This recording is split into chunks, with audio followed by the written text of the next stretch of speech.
Over the last couple of videos, we've discussed the practical aspects of leaving Kollel, of figuring out what your skill sets are, figuring out how that might translate into something which could actually turn into a career. We've discussed talking to various people in those possible industries that you might be interested in going into, coming up with questions to ask about what the industry environment is like, what your earning potential might be like, what the process for getting into that industry is. And we're going to assume as that for right now that you've come up with satisfactory answers to all your questions, the questions that you've come up with, that your wife has come up with, that your mentor has come up with, and you've decided, okay, this is something which on paper at least could definitely work out. You're happy with the earning potential, you're happy with the hours, you're happy with the work environment, and what kind of reflection that's going to have on your spiritual reality. Now it's come time to kind of bridge from the theoretical to the real. It's time to actually take the final step and leave. Now, leaving can take a whole bunch of different forms. You might be going cold turkey and going to class full time and driving an Uber or tutoring or whatever it is you're doing to pay the bills while you're in school. You might be staying one Seder, two-star mini yeshiva while your business builds up. However it looks, there's generally a feeling of loss when a person leaves the yeshiva for the last time, or for the first time, really. When it could look like a very small step for many people, but for you, this step means a lot. It really does. And it's worth sitting down to really kind of piece through the different ideas of of the different things that are going through your mind and trying to understand what really makes it so difficult. Many people have many different mindsets, many different thoughts going through their minds when they finally take that first step out of yeshiva. I'm just going to go through a small sampling of different ideas that could come up. I'm not saying that everybody has these. I'm not saying that everybody has them in the same intensity, but different people will go through different variations of these thoughts in varying intensities. And it's worth looking at these thoughts and really figuring out where they come from. Here's one. I failed. Feeling of failure when you're leaving yeshiva. The idea that I had in mind that this was going to be my end game. This is what I had in mind, that this was my life goal. And now that you're taking that first step out of yeshiva, that's no longer something which is available to you in terms of life goals. You have to rework those goals, but there's a feeling of failure which is very present. Fear. I'm scared. I don't know what's going to happen tomorrow. I don't know what's going to happen in a year from now. Am I going to be successful in business? Am I not going to be successful in business? Again, before you had this whole idea of exactly where your life was going to take you, maybe you had your life mapped out. You're going to be this, this, and this. You're going to learn this, this, and this. And you were going to be successful and you were going to be well looked at. And now you don't have that. The unknown can be very, very scary. It can be. How are your peers going to look at you? How are your friends going to look at you now that you're working and you're not in full-time learning? This is something actually that is definitely a problem. I was actually speaking to one person who said that he's still in Seder, but he said that he feels ever since he started taking classes that people are machshiv him less. They consider his input into the learning discussions to be much less important. And he says, could be he's just looking at himself that way because he feels bad about himself. But on the other hand, he says he knows that he used to do that to other people also. It's just naturally people sometimes can look at you as less than.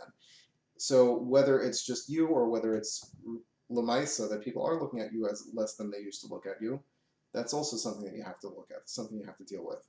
How's your wife going to look at you? This is a big issue, and we're going to talk more about the relationship between you and your wife in future video.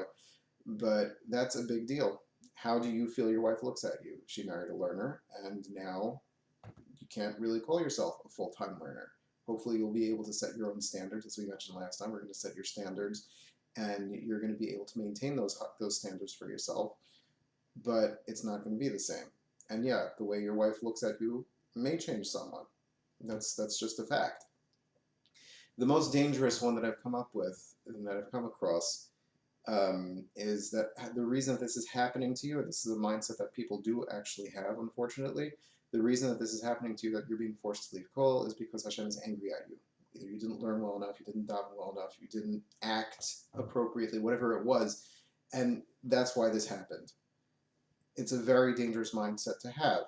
And it's important to have somebody that you can speak to whose hashkafas you trust and whose perspective on life you really trust to really sort through that with.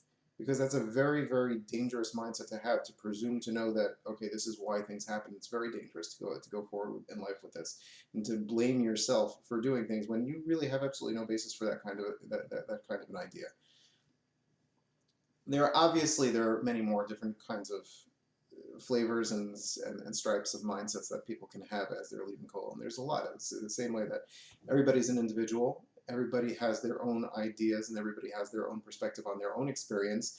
There are going to be an infinite number of different perspectives that a person can have on leaving Kollel. The one thing that's really important to consider is that whatever perspective that comes up, whatever thought that comes up when you're leaving Kollel, it's very likely that some ma'ain of that perspective was there when you first started out, when you first got into Kollel. Some version of that idea that comes up when you're leaving Kollel was what motivated you to go into Kollel to begin with. And this is very much worth considering. Let's take the first one, because we're not going to go through the whole list, but, well, actually, we'll take the first one and the last one. The first one you mentioned was the idea of failure. Okay, so right now you're leaving Kollel, you're feeling that you failed. So it's very possible that you were motivated to go into Kollel to begin with on some level, because you're thinking, if I don't, I will be a failure. Let's take the last one. Hashem is upset at me because I didn't learn daven or act appropriately. Reverse that. If I don't go into Kollel, then Hashem will be upset at me, because then I won't be learning appropriately, and I won't be davening appropriately. Then there will be something wrong with the way I'm acting. It's tremendously important to really go through that and to figure out exactly where those ideas come from, because those ideas were always there. On some level, these ideas were always there, and they were always affecting the way you make your decisions. There's something about learning full-time was able to kind of stave those off. Something about being in yeshiva and learning full-time made you look at yourself in a way which you don't have to be scared. You don't have to feel like you're a failure. You don't have to worry about how your friends or your wife are going to look at you. And you're not concerned about Hashem being upset at you, because you feel like, okay, at this time, I'm doing what I need to do to stop Hashem from being upset at you. So it's worth thinking about where those thoughts originally came from and how they've plugged themselves into your Kollel experience, because you're no longer in Kollel, and you don't have that way of coping with those thoughts anymore. If you don't have that way of coping with those thoughts, they're going to come up, they're going to surface in other areas of your life, and it's tremendously important for you to be able to deal with those. Next time we're going to start talking about how leaving Kollel can affect your wife and how that in turn can affect your relationship.